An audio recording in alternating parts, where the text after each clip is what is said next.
We have Daniel, who is calling in from South Carolina. Daniel, you are live on Talk Heathen. What's going on? I just want to test my mic. It's loud enough? I can hear you. Yeah. All right. Cool. Yeah, I was calling in. I'm surrounded by, a variety of theists and a theist myself, and we have different opinions from person to person. So, like, I understand that atheists see a lot of problems with the theist community, and I just want to say that, we see those problems too. We just want to deal with them in different ways. We're more interested in like cultural shifts and like updating belief rather than just completely destroying it. Daniel, that might be where you are at and with some of the Christians that are in your community. But do you recognize that different Christians have different concerns when it comes to biblical issues? Do you recognize that? Mm-hmm. Yeah, absolutely, yeah. Okay. I'm talking about, me and my little group. Yeah. You called, in the description that the call screener put, is that most of our callers are just cite scripture, but the Bible is a living Bible, and you wanted to know what our criticisms of the living Bible were. Before we answer that question, I want to know what your understanding of the living Bible is. Okay, well, I actually, what I meant was that with the hosts, people call in about the Bible, and it tends to be like, in this scripture, it says something that's wrong, and this one, it says that's wrong, and then they try to tie people to those specific scriptures. Living Bible is, and that might be unfair, but the Living Bible is just the idea that we're like constantly writing the Bible, and the people who wrote it were not perfect, so they were just going based on the information they had. Is it your understanding, therefore, that the Bible is a collection of stories that are attempting to provide guidance to the community that would read it, and that it's got some good stuff, it's got some bad stuff, it's got some accurate stuff, it's got some inaccurate stuff, and that it's not divinely inspired? Yeah, well, everything up to divine inspiration, the key argument between theists and atheists that I'm interested in is that people, they have this intense feeling that they are connected with God, and some people say, well, this guy is full of it, that doesn't mean anything, but this guy, I really think he's onto something. And people are going to write down their ideas, and sometimes, you have to kind of pick and choose what you think is divinely inspired.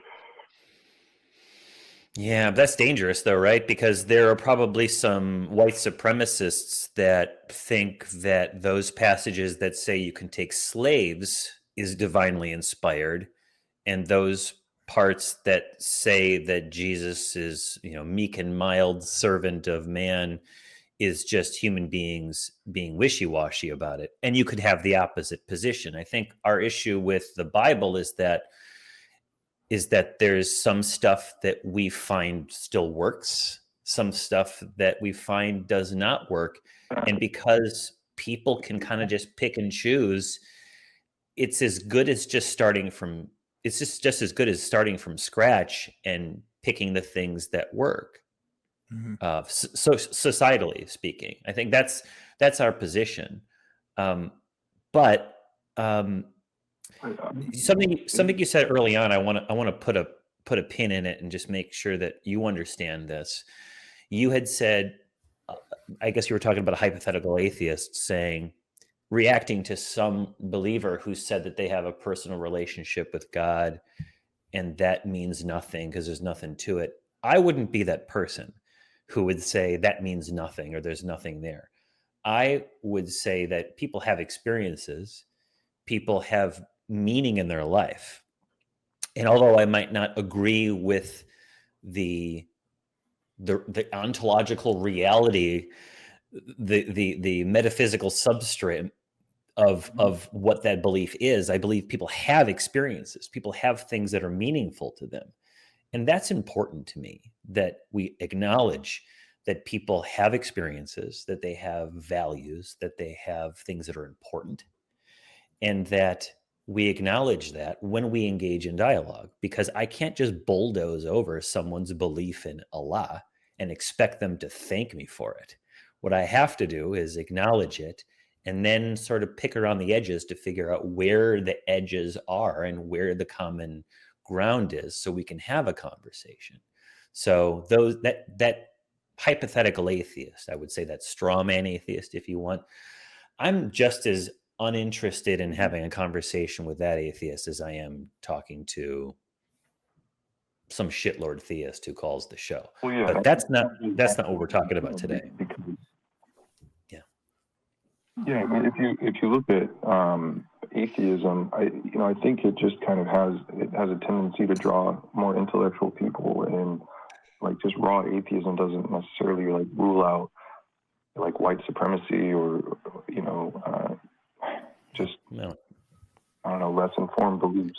We're dealing with people at the end of the day, and some people are just going to be more simple-minded and less educated, I guess, because the more you get sophisticated understanding of the inner workings of society, the less you're going to think of solutions like discrimination and segregation as solutions to like major societal problems, or like viable solutions to really anything.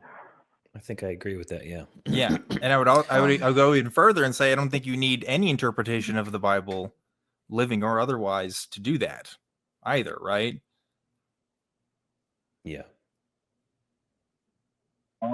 Yeah, but in terms of like what you were saying about ontology, if you look at something like the center of gravity of an object, it's like part of an object, but it might not be on an object. And when you think about like divine inspiration, it's kind of the same thing. People like to think that they're more than themselves, so they'll take something like divine peace and apply that to themselves, and they'll use Jesus as a metaphor for that, and it just feels like they have a lot more creativity to like delve into when they're not just kind of stuck on their physiology. I mean, that's Dan. Like, what is the chemical? Look, let's say that's true. I can answer. Can I take this one, Johnny? I mean, like, let's think, like, please do. The principles of Chris. Look, like, you can intellectualize your divine inspiration. If I say, look, I can own other people because the divine inspiration says I can, I mean, it's just as good. I mean, how is that any different of a justification? Like, I understand the consequences are abhorrent, but if we're talking about the justification there, right? If we're talking about, oh, well, this source, if we're claiming it to be the same, like, you know, it doesn't get us anywhere. It doesn't advance us in any way. But Dan, and I keep on ramming heads with you here. I don't think he's saying that. I'm not being Mr. Softy. I'm not being good cop here, folks at home. Okay, I promise you, I'm not. But I don't think that our caller is saying that. You're talking about metaphors, right? I love metaphors. What drew me to religion in college was myth, not the actual truth value of the statements. Because I think there is a value when you're talking about. Say again? That's the whole idea. We don't know if they're metaphors or not, and that's why it's so. So another thing I wanted to mention that ties into. But Dan, before we get to that part, I want to address what you said, because I already like just slapped Dan in the face by disagreeing with him, and I have to account for myself. Otherwise, Dan's never going to want to do a show with me again. That's right. But yes, see, so you talk about like having some sort of, what was the phrase you talked about, being inspired, some sort of creativity? What was the phrase you said before Dan addressed it? What was it? I want to make sure I get it right. I just gave a metaphor that gravity is a part of an object, but it's not necessarily inside the object. So, Okay. you Yeah. know, creativity. Okay. I think I know where it was. Think of it as something necessarily. Okay. Right? It might be like based on a symbol like Jesus and okay. Yeah. Yeah, you got me there. Thank you, Daniel. I think you get the general idea. I do. I think that my personal experience, and probably Dan's experience, and a lot of other atheists, is that we don't solely think about ourselves as a pile of chemicals or a simple biological organism. I mean, we acknowledge that that's the reality, but on some other level, we are interactive beings. We are beings in time and space. We are brothers, sisters, siblings, children, and parents. And we are creators of things.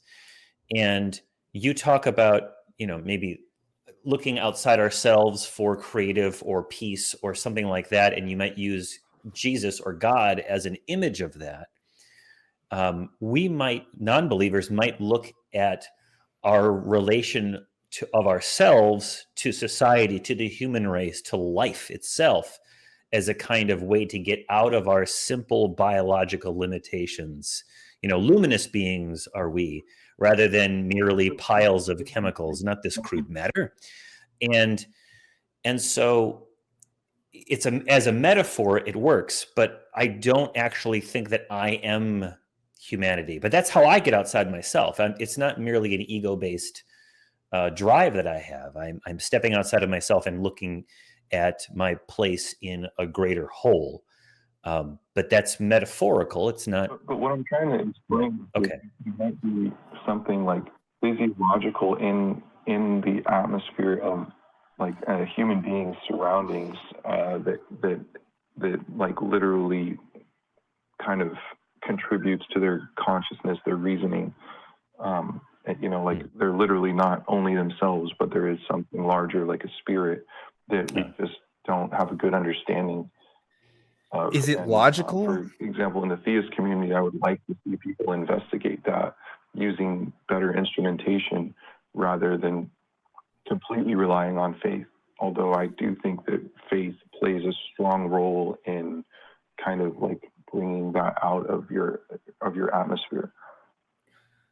I mean, okay, so if I could address this right, like, is it logical? Maybe. Is it reasonable though? I don't think so, because let's talk about this, right? Well, we're from my perspective, and I think from Johnny's perspective, what we're observing here is a cultural institution. It is a human created ideal, right? It's the exact same thing as calling myself an American. Look, there's people in this country who will cry at the sight of the American flag, that will cry when they look at U.S. veterans saluting, right? And think about their patriotism, and think about this greater part of a whole that they've been inculcated in literally since birth. We define American citizenship as being born in this country. And that's something that is completely socially constructed, right? I don't think there's anybody that's going to say, maybe there's some people that would say, oh, this is some sort of divine Platonic ideal of being an American. That's something that human beings made. And yet we act on that assumption all the time. We find justification in ourselves doing actions, and even in our own personal narrative sometimes. Like Americans will sometimes say, yeah, we won World War II. I didn't do shit for World War II. You know what I mean? But like that cultural narrative is so large that we even include ourselves sort of in that plural. In the same way with Christianity, right? You can do the same thing. You can look at what inspires you, what your institutions value at the same time, and that's great, and that's fine, that's dandy. But in the same way that being an American and American citizenship and this idea of America has led to the colonization of indigenous people, the institutions that have prevented Black people from having equal standing in this country, a whole less of litany of problems. The same thing can be said of Christianity, right? And the same thing can be said of any world religion. You can name the atrocities all day, but that justification, at the end of the day, what I want to point out, isn't reasonable to use, isn't what we should be hanging our hats on. I think we should be looking at this a bit differently. I don't know if my answer made sense, but No, but when you look at like slavery, right? And you talk about the Living Bible.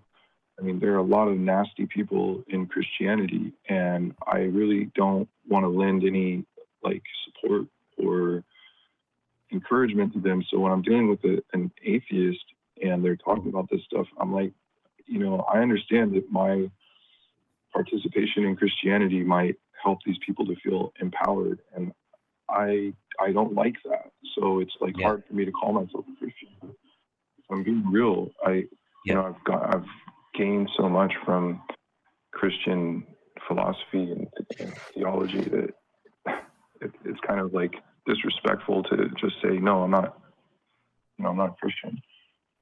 And it might, when it comes to faith, that might be something that we genuinely need. I don't think you owe anybody anything. I don't think you. Yeah, Daniel, I think what you've done. I think what you've done. Sorry, I didn't mean to talk over you. But I just did, and so I'm just going to go with it. I'm sorry, Daniel, but it's a delay.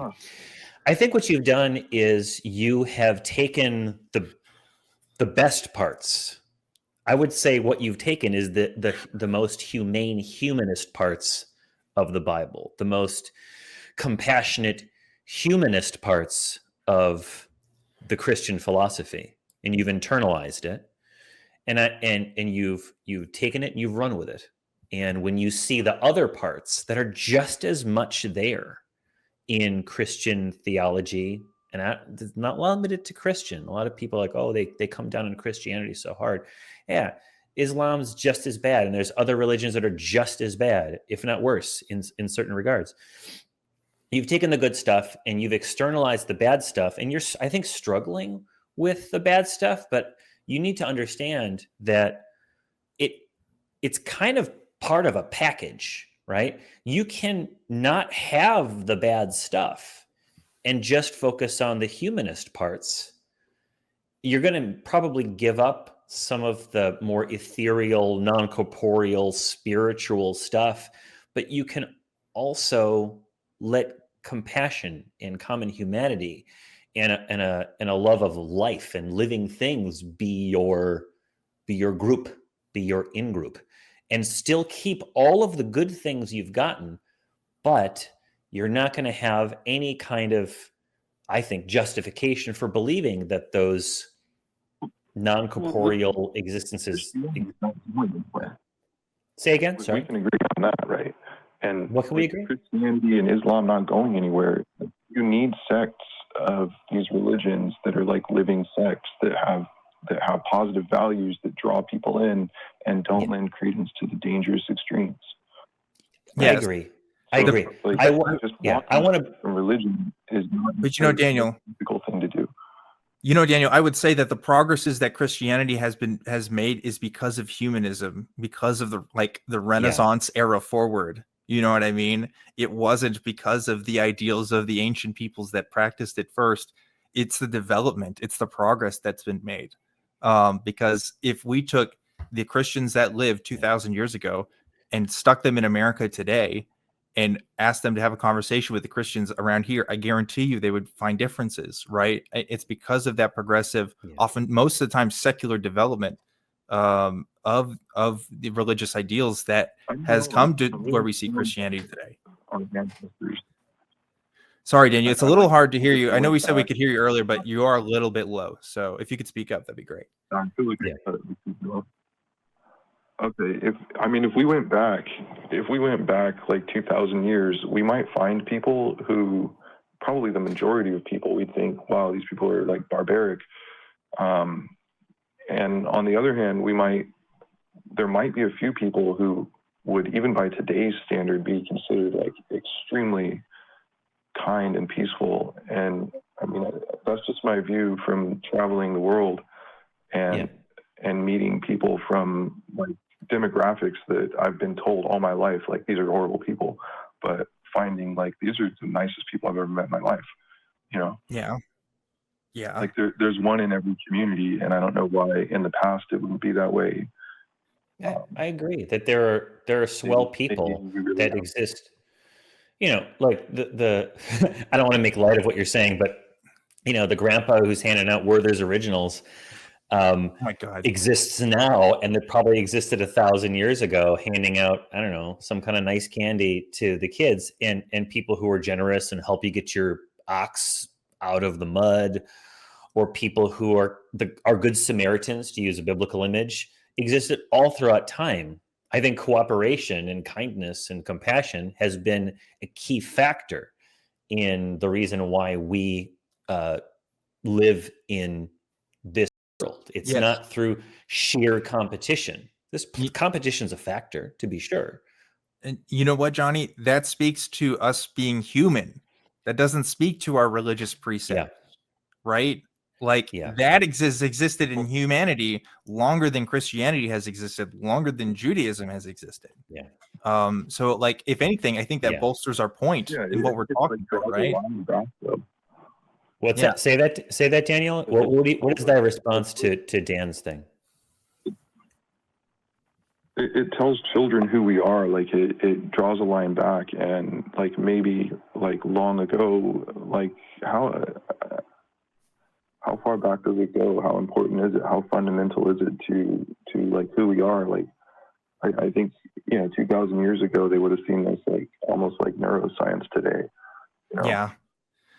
Well, I guess that's a question you have to answer for yourself. But I'll tell you what I found the answer to be, because I went through a period of my life, I think I could say it's similar to yours, where I wasn't ready to use the atheist label, but I was ready to use like a progressive Christian label, because I was also embarrassed by the Christianity that I saw happening in the world, and I wanted to disassociate myself from that, but I still felt a cultural connection and ties to that. What I realized was that thing that I felt in me, my own sense of personal ethics, my own sense of morals, is one, a result of the systems around me, but also a result of my own life experiences. And the combination of that has brought me to who I am today. And ultimately, that's always going to be unique.